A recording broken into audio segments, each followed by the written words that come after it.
Boys and girls, welcome to another edition of the Rock Bar here on 99 WNRR. I am your host, the Highlander. Miss Jackie Raven's missing today, but I tell you what, I have got some special friends joining us this evening. Ant, how are you doing, my friend? I'm doing fine, Tristan. How are you? Get your finger out of your nose, man. You know this is a video. You know I what? did it on purpose. You guys remember Ant the tattoo extraordinaire, who's basically covering my body up in ink. Can't wait for my next session, dude. But we're not here to talk about that. The rumour on the grapevine is you're making music again. Yep, after 10 years of being out of the game, back into bass playing, loop making and songwriting. Wow. After 10 years? After 10 years of being fed up of it and not wanting to do it, I decided to come back to it. And I owe it to lockdown. Yes, it is. So, you know what? It's been the worst of times for a lot of people, lockdown, but it's also been the best of times for the music industry. I have never had so many great brand new songs in my decks. It's brilliant. So, come on, what have you been up to? I can't wait no longer. Right, well, basically, should I bring in Yui here? Yui, welcome to the Rock Bar, darling. Hello, everybody. How are you doing? It is great to meet you. Yeah, nice to meet you too. He says after doing the photo shoot with him the other week. So, what is this all about? Come on, tell us about it. Well, I'm okay. I could be the spokesperson because I'm absolutely terrible when it comes to answering questions. Okay. All right, no problem. Basically, quick rundown was the beginning of the lockdown after Christmas. I decided that I was getting bored, like just sat at home and building certain things up. I decided to buy an electric guitar and thought, I'll teach myself how to play. Now, I've been a bass player for 25 years, so I thought, well, I've already kind of got my foot in the door, for knowing my way around a fretboard, even though it is totally different. But then I got bored of learning everybody else's songs. It just got monotonous learning chords to Oasis songs and other songs that are easy to learn how to play, but are otherwise boring. So I decided to pick my bass up again. Yeah. That led to me getting my Acid Pro installed back on my laptop and started writing music again. I put a notification on a Facebook group called Singer-Songwriters UK, I think it was, on Facebook. Yeah. And Yui, who we've just introduced you to, replied saying that basically offering a vocal services. So we collabed on one track called Mesmerize Me, sorry. That's due out on the 23rd of the 7th. So that's this month. Yeah. We also, as you know, recorded a video, which is also releasing on the same day. That's the 23rd of this month. And you'll know about that because you shot it. Yeah, we did it in one take. Go on, Yuri. How come I don't know anything about this? Or did we do it without you knowing? Yeah, you must have been someone else. It's okay. We photoshopped you in. It's perfectly fine. Oh, okay, that's cool. Yeah, basically, we got a puppet and we mannequined you. So he was all like that. An action figurine. Yeah, an action figurine of Yuri. Yeah. So what is this band project called? Tell the boys and girls. Well, we don't like calling it a band. Okay. We prefer to call it a project, okay. Although a very committed project. Yes, you are. Most people will look at us and call us a band, but we just don't like it. We prefer to be called a project. We collaborated on the first track, Mesmerize Me.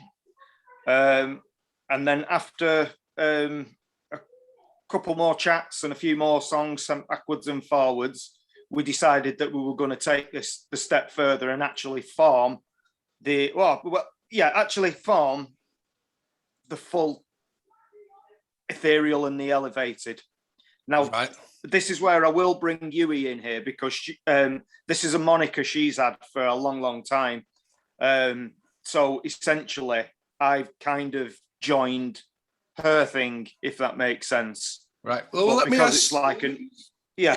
Well, let me ask Yuri a question then. Ethereal and the Elevated. How did that all come about, love? I came back from Thailand in 2011 when I started transitioning, and I wanted to let the world know what it's like to transition from one assigned gender to the other. So I'd written a lot of songs about those, like whilst I was still back in Thailand, and then I thought I'd give myself a stage name. I called myself Misinterpreted, yeah. And that lasted about a year while I was still living in the Salisbury area, and then this other trans lady who I got quite close to, she said to me that I can't sing, and because I was very sensitive and vulnerable at that time, I was like, yeah, she's right. And she said that the way that I sing in my normal chest voice didn't go well with what I was singing and my image and stuff like that.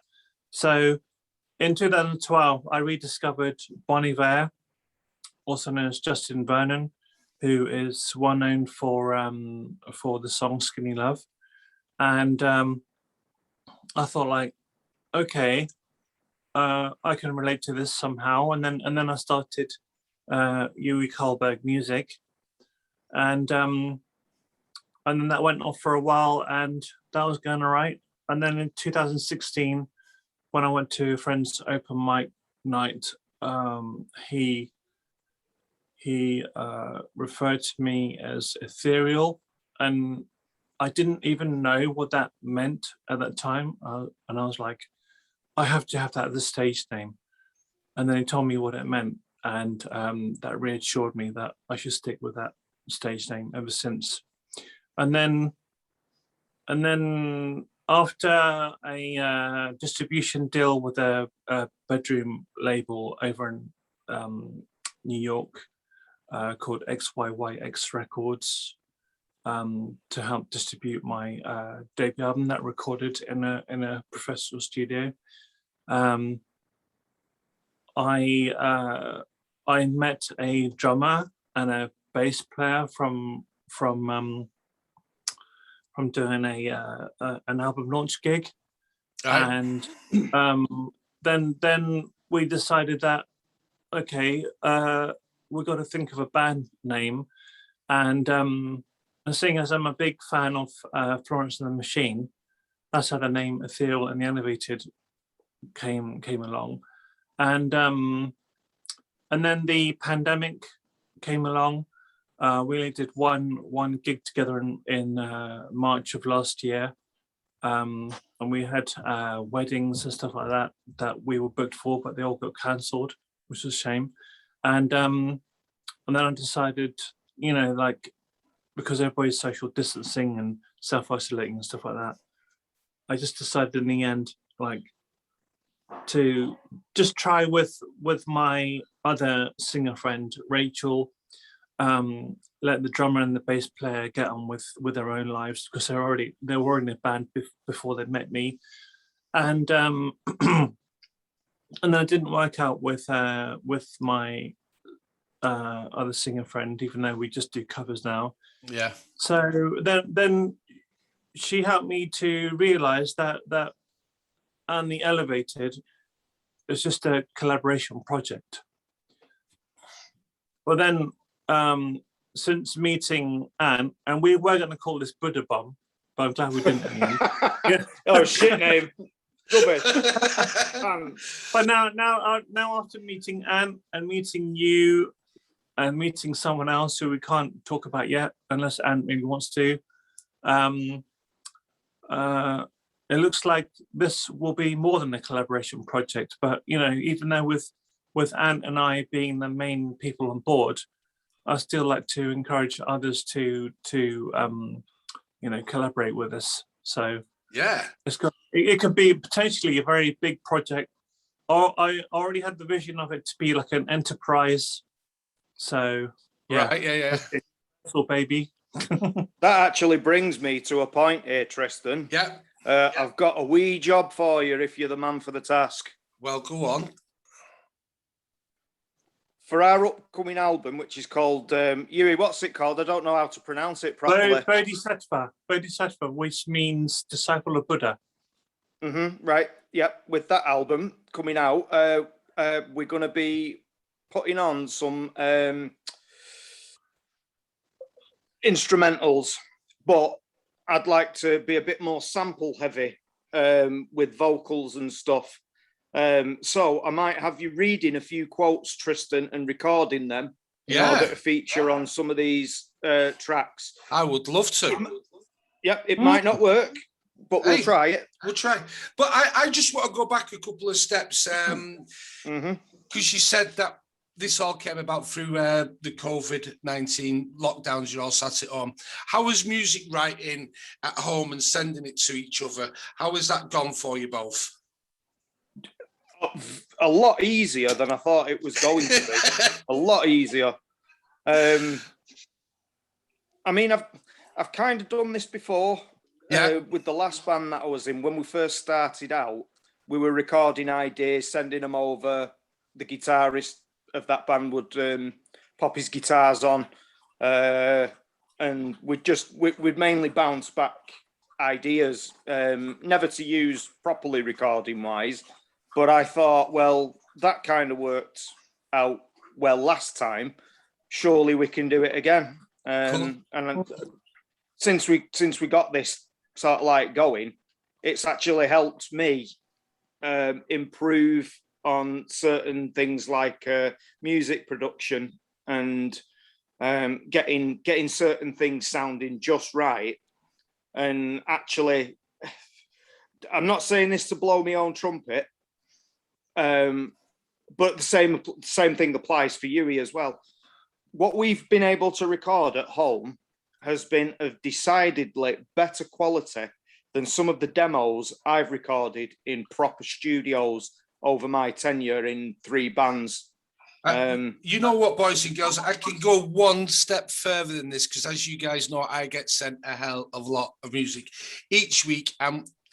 Some of the quality is not that good. And from what I'm hearing from Ant and Yui, the quality is there, my friend. The production is spot on. Now, if you guys would like to tune into my show, Sunday night, the 18th of July, a certain track is going to be featured as cover of the week, and I am talking Riders of the Storm. Now, guys, what made you cover Riders of the Storm? Which is one of my favourite ones from Doors. Well, Yui suggested doing a cover, a trip-hop cover, and she asked me like what my thoughts were on it, and I said, you know what, I've always wanted to cover something by the Doors. So Yui then suggested that it could only be one of 2 songs, really. One being The End, yes, and the other being Riders of the Storm. But the end, I love it. It's brilliant. It always makes me think of Apocalypse Now. Yes, All the Lost Boys. No, that was People Are Strange. Oh, yes, it was, weren't it? Come on, Tristan. You're supposed to be the radio I'm DJ checking here. on you. I'm checking on you. Check on it. But it was actually Bill. Here's another one for you. It was Billy Idol who covered it for that. Yes, it was, wasn't it? It was. Film. But it was People Are Strange. Going back on point, it could only be one of 2 songs, The End or Riders of the Storm. But The End, as much as I love it, as much as we all love it, it's a little bit too out there, I think, to kind of for us to get right and do it justice. Riders of the Storm came through like the same night we talked about it from Yui. Yui, do you want to talk about that a little bit? Well, you've said everything about it already. It's just that I was just about to say I'd added to the song just to make it slightly different, but I thought, you know, let the listeners find that out next week. Or yes. Okay, fair enough. 18th of July, boys and girls. 18th it did of come July. through very, very quickly. Well, it doesn't. It's spot on point. It is on point. I'll give you that. And it was very easy to come up with a bass line to it. At first, I thought I'd have problems because I thought, right, I've got to try and factor in the original kind of bass line to it, because that to me says Riders on the Storm. Unfortunately, though, because there's a slight key change in it and the rhythm of the whole song, I couldn't do it justice. So I just jammed my own over it, and that came together within a night, you know, so we were quite lucky. What we do want to mention about Riders of the Storm, because it's a cover, we are going to be releasing that as a free bonus track on the album. Album? Did you just say yes. Album? Yeah, we'll talk about that in a sec. But yeah, that'll be a free bonus track. The album will cost the same whether it's on or it's off it, basically. So we won't be making a penny off that song. That's just for fun, for your fun, for the audience's fun, for our fun. And then we should hopefully avoid any C&D letters. Disclaimer. Yes, cease and demand. Yes, we will stop. Yeah. So what's this about, an album? Well, this is my first album with Yui, but Yui's also released 3 beforehand. Three albums, a live album from Bristol O2 Academy, and an EP. Yeah, there we go. That's one of them. I've got it already. Should be hearing some of that shortly. Yeah. So this album that we've got cooking up at the minute, it's like a total love letter to all things trip hop. Or it is from my point of view anyway. I've always loved that genre. Say that again, love. And my point of view as well. Yeah. We've always loved the genre. I've loved it since being 16, and you know, maybe I've smoked the odd bit of weed over the years. Can we say that on the radio? Right. All right. Well, hey. For medicinal purposes. Yes, for medicinal purposes, boys and girls. Always say no to drugs. Yeah, that was a good save, weren't it? Boys and girls and non-binary. Me back. Boys, girls, and non-binary. Always say no to drugs. They're bad for your health. Right. Yeah. Right. So anyway, the point is that kind of music just goes so well with that kind of chill out vibe. It's the coolest form of dance music. Even if you can call it dance music, some of it you can. Some of it obviously doesn't sound like you would associate it with dance, but it's still the coolest form for me. And it also, not wanting to sound ego, but it kind of gives, from a bass player's point of view, a bit of shine that you might not necessarily get with a rock band. Right. Because for me, the bass is like kind of the main instrument on trip hop. You've only got to listen to Massive Attack and the Mezzanine album, you know, and some of the dubby stuff that sounds and owes a lot, and that trip hop owes a lot to. Yeah, you see, talk about Massive Attack. What other inspirations are you taking to put into your own music? Portishead. They're like Portishead. Well up there. In fact, Portishead was one of the main inspirations for Mesmerize Me, from my point of view. Lamb I've started getting into them thanks to Yui putting me onto them. I have heard them before, but I've only just recently started giving them a proper listen, and they're really good. I can't say that we're going to be ripping anything off of theirs or anything, but I'm sure that there's some kind of influence or homage in there somewhere. Cool. Now, we've been talking about Mesmerize Me. What is the song? How did you come about writing the song, and what is it all about? Well, firstly, that was a drum loop that I'd come up with on my end. It was literally only the drum loop, and it was just very, very basic, just as an idea point of view. When I got it back off Yui, and the vocals on it was absolutely mind-blowing. And I was like, right, I've got to get this finished straight away. It was brilliant. So I did. I was going through like one of my insomniac phases at that time. So I was like up the nights, grabbing an hour in the day here and there and so on. And once Yui had put like a vocals and the amazing lyrics down, I'd spent the night up, totally wired, getting everything done and down for it. And I don't know whether that like kind of shows through in the music or not, but it was certainly an influence on what and how I played on that particular day. Now, as far as what the song is about, I will pass you over to Yui, and she can talk a little bit about the lyrics and vocals. Yes, please. Mm-hmm. Okay, it's not just about being trans or an individual, it's also about embracing your past. And yeah, that's it. It's a spiritual song. Cool. And you know what? I quite like it. And you never know. When's the track out again, my friends? The 23rd. Yep, 23rd of the 7th of this year. So yeah, 23rd of this month. That's both the video. Yep, that's both the video and the song. And no doubt you're going to hear it on my show on the 25th as well. So 99WNRR.com on the 18th and the 25th, if you would like to hear any of these tracks, and I'm sure you do. I'd love to see you in the chat room, guys.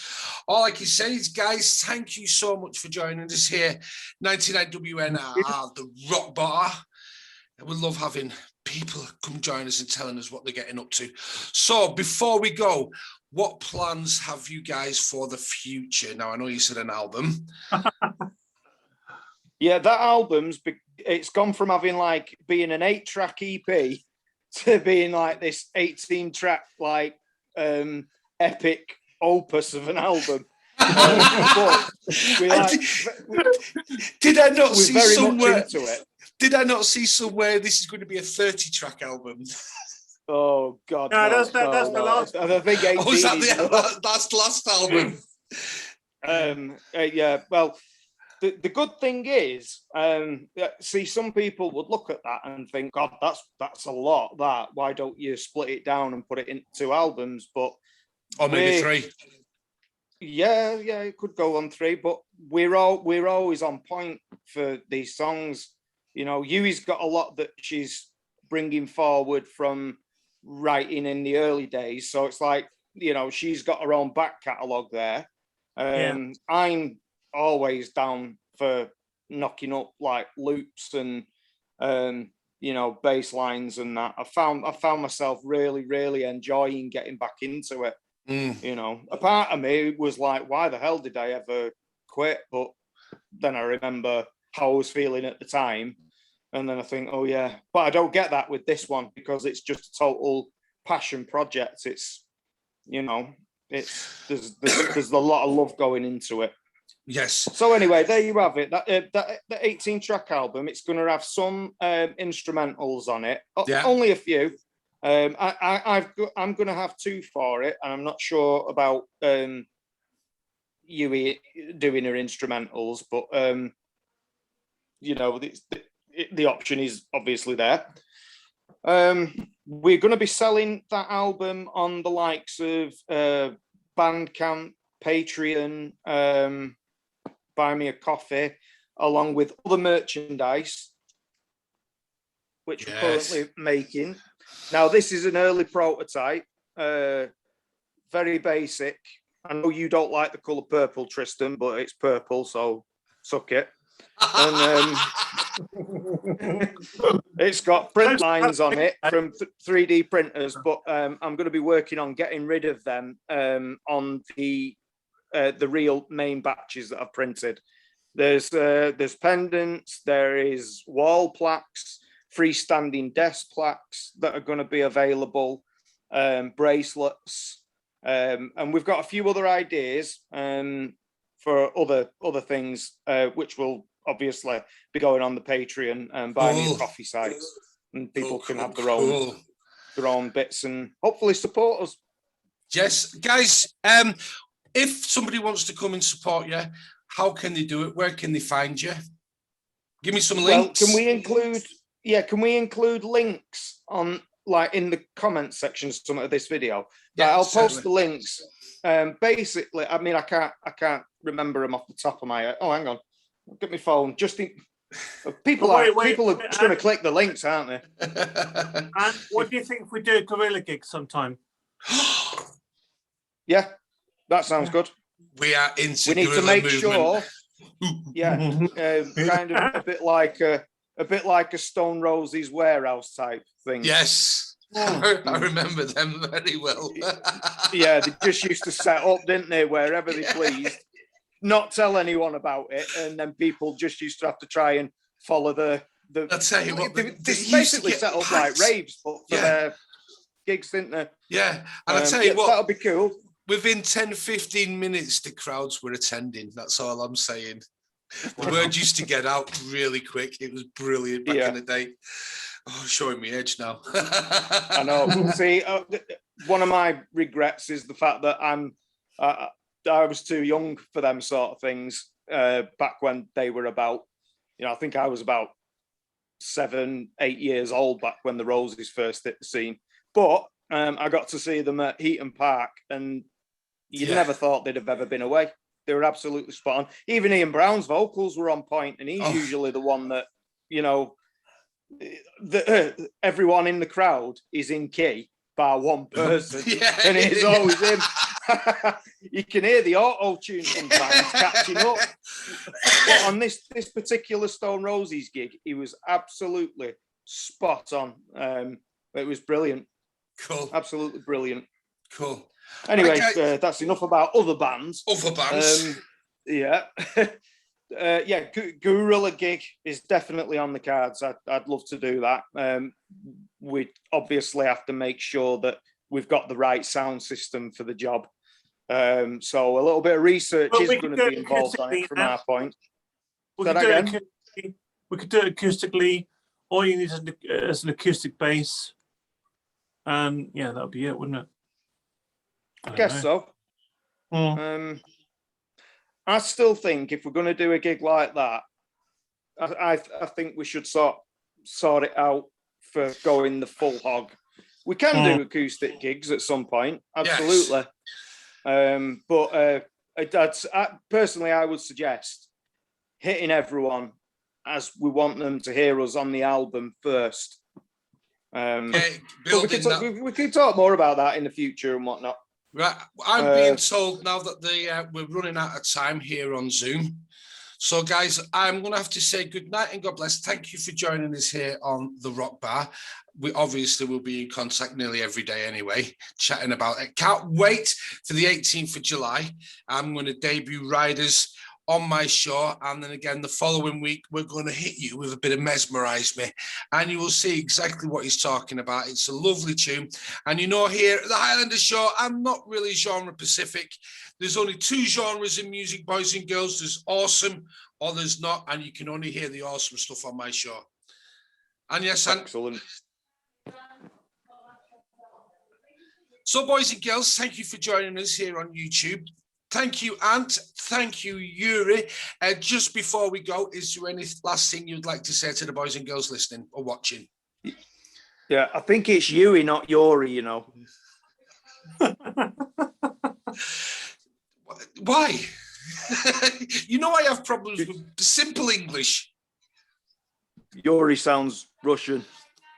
Yeah. Well, we'll have to open a bottle of vodka next time then. I have to go back to my home country after this show.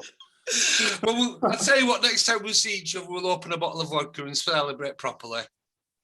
Aye. That sounds cool. Guys, thank you so much for joining us. Please, if you like what you hear, hit like, hit subscribe, because we have got a load more bands coming up in the next few months that you're going to enjoy. And ring that bell so you get notified straight away when we do post a video. So until next time, boys and girls, thank you so much for everybody here at 99WN, Yuri. And guys, thank you for joining us. Thanks for having us.